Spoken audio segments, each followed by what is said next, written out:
take the safe path. You do everything you're supposed to do. You get the degree, you get the job, you follow the rules, you keep your head down, stay consistent, avoid risk. You save what you can, obey your boss, and tell yourself that stability is success. You watch others chase dreams and you call them reckless. You see someone quit their job and you think, that's crazy. Because all your life, you were taught that the goal is not freedom, it's safety. But one day, it hits you. You've done everything right, yet somehow you feel trapped in repetition, trapped in a life that looks good on paper but feels hollow in silence. You realize that stability didn't give you peace, it gave you paralysis. And that's when the question begins to form. What if stability isn't the reward they promised? What if it's the cage they built? From childhood, you were conditioned to crave comfort. Your parents said, find something secure. Your teachers said, don't take unnecessary risks. Society said, follow the system, it will take care of you.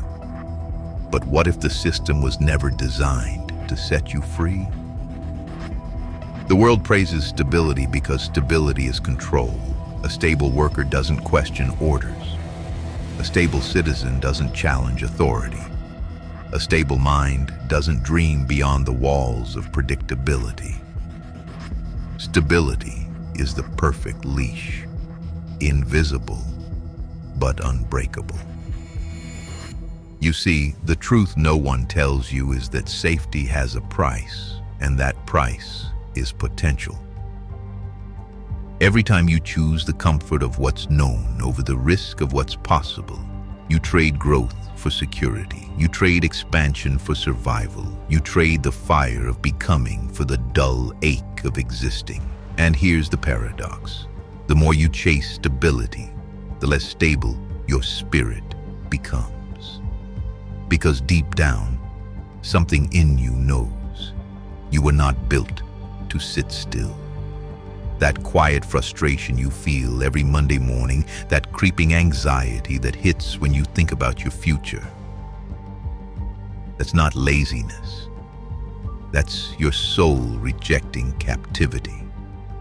You were told that risk is dangerous, but the greater danger is staying where you don't belong. Marcus Aurelius once said, "It is not death that a man should fear, but never beginning to live." And yet most people spend their entire lives dying slowly from comfort. The world loves obedient men, men who don't ask questions, men who confuse stability for success, because they're predictable, because they don't revolt, because they build empires for others, not for themselves. And that's why society glorifies the safe path. It keeps you working but never free. It keeps you existing but never alive. Think about it. You work for decades hoping to retire comfortably, but by the time you make it, you're too tired to live. You save for later, but later keeps moving further away. That's the hidden cruelty of the system. It sells you stability while slowly stealing your time. And when you finally wake up, you realize the thing you feared, instability, was never the enemy. The real enemy was stagnation. Because the truth is, nothing in life is stable. Not your job, not your money, not even your relationships. Everything is in motion, changing, evolving. So why should you live as if you're not? The powerful understand this. They don't cling to safety. They create leverage. They don't work for stability. They use instability to expand. They play on the edge, because that's where growth happens.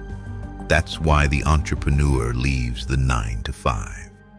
That's why the investor thrives in chaos. That's why the creator risks criticism to build something of his own. They're not fearless. They're aware. They understand that freedom always requires risk. You've been told that danger is something to avoid. But the truth is, danger is the birthplace of transformation. You don't evolve in comfort. You evolve when life demands that you rise. The Stoics didn't preach fearlessness. They preached resilience, not the avoidance of chaos, but the mastery of it. Because chaos isn't your enemy. It's the teacher that reveals who you really are. So ask yourself, have you been living or just maintaining? Are you surviving the life you built, or are you actually creating one? Because if your peace depends on everything staying the same, then you don't have peace, you have dependence. True stability isn't the absence of risk, it's the presence of strength. It's knowing that no matter what collapses, you can rebuild. That's the difference between the man who plays it safe and the man who grows through fire. One avoids storms. The other becomes the storm. The man who clings to stability will always serve the one who embraces change. So stop worshiping safety. Stop mistaking routine for purpose. Stop thinking secure means free. Security without growth is just a prettier form of captivity. You don't need perfect conditions. You need courage. Because everything you want, freedom, power, respect, legacy, it all lives on the other side of fear. So ask yourself, are you building a life or just protecting one? Because the longer you cling to the illusion of stability, the further you drift from the man you were meant to become. And someday, when you're sitting in comfort, staring at the ceiling of a life that never changed, you'll realize the truth. You weren't protecting your peace. You were protecting your cage.